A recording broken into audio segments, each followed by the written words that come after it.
Have you ever wondered how someone came up with the idea to fold paper into something like a crane?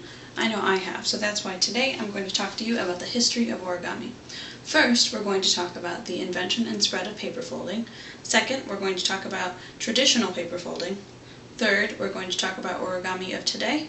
And last, we're going to talk about the most famous part of origami, the Japanese crane. So let's begin.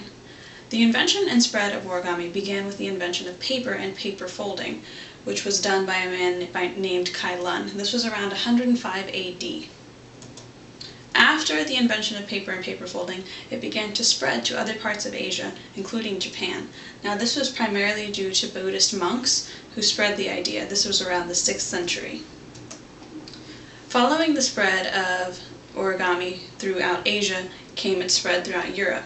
Now, the Origami Resource Center believes that this is due to the Silk Route, which is the trading route between Asia and Europe. This happened between the 8th and the 12th century. Now, we'll move on to traditional paper folding. Traditional paper folding was initially not something recreational like it is today. It was more for formal functions. This was partly due to the fact that paper was very high in cost, and people could not afford to do it just recreationally. Now, there are three different types of paper folding that were done traditionally. One is called origami suki. Now, this was folding a piece of paper in an intricate way and accompanying it with a valuable gift. The paper served as a certificate of authenticity for the gift.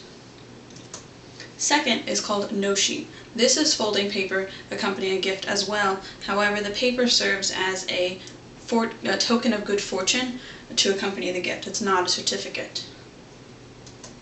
Third is tsutsumi. Tsutsumi is formal gift wrapping. So this was when they took the paper and folded it intricately to symbolize the sincerity and the purity of the gift given.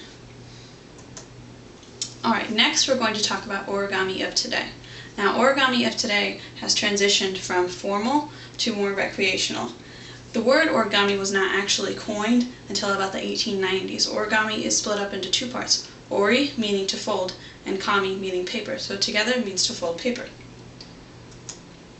Now, the first official documentation of origami is not until 1797. There are two books that this happened. One was called The Folding of 1,000 Cranes, and another is called Window on Midwinter. Now, these two books talked about Japanese culture as a whole, and they contained sections on paper folding. This here is a picture of the Japanese crane from the book Folding of 1,000 Cranes. Now, the transition began from formal to more recreational around the 19th century. This was due to a man by the name of Frederick Forbel. He is actually the founder of the modern education system, and he saw origami as a way to enhance child development and teaching. So, after the transition away from more formal became a transition into being more of an art form. So, around the 1920s and 30s, the origami turned into art. This was partly by a man named Joseph Albers, who taught at the Baus Design School, and he taught an origami class there that influenced many modern origami artists of today.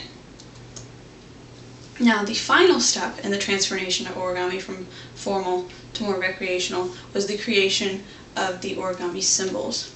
These were created by two men, one named Akira Yoshisama and another by the name of Sam Rendlet. These men created a universal standard set of symbols for origami that showed how to create paper into models, and it's still used today. Now, finally, we're going to talk about the most famous type of origami, that is the Japanese crane. The Japanese crane is shown here. It is the most famous origami design, and it is a universal symbol for peace. Now, legend says that if a person folds 1,000 paper cranes, their true heart's desire will come true. So, the reason why the Japanese crane is so famous is due to the story of Sadako Sasaki. She was a young girl that was a victim of the Hiroshima bombing who developed leukemia. Now, when in the hospital, she had decided to fold 1,000 paper cranes for world peace. Now, unfortunately, she died before her goal was achieved, but her friends and family and other children at the hospital decided to achieve her goal and fold 1,000 paper cranes, which they did. Now, there's actually a statue in her honor at the Hiroshima Peace Park, and every year on the day of her death, children come and fold paper cranes and place them at the statue in her honor. Now, to recap, if we remember, the origami began as very traditional, very formal, and slowly transitioned into a more recreational and art form. This happened due to many people and a lot of effort to make anyone be able to fold origami. So I hope you enjoyed our talk today, and maybe sometime you can go home and try origami on your own and help fight for world peace too. Thank you.